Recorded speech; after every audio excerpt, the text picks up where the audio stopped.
කොච්චර කට්ටිය වටේ හිටියත් කවුරුත් නැහැ කියලා හිතන දවසක් එයි. ජීවිතේ සෑහෙන විශ්වාස කරපු මිනිස්සු විශ්වාසය කඩ කළා කියලා හිතන දවසක් එයි.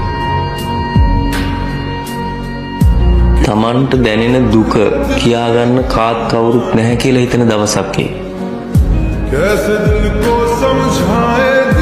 තමන් ජීවිතේ වැඩිපුරම විශ්වාස කරපු මිනිස්සු තමන්ට චෝදනා කරන දවසක් එයි. දැන් ජීවත් වුණා ඇති මේ ජීවිතේ වැඩක් නැහැ කියලා ජීවිතේ අතාරින්න හිතන දවසක් එයි. සමහර විට වාට හිතනවා ඇති මේ දේවල් මෙහෙම දැනෙන්න වාට විතරයි කියලා. නෑ, ඒක වැරදි. මේ ලෝකේ ඉන්න හැම සාමාන්‍ය මිනිස්සෙක්ටම ඔය හැඟීම ඔය විදිහටම දැනෙනවා.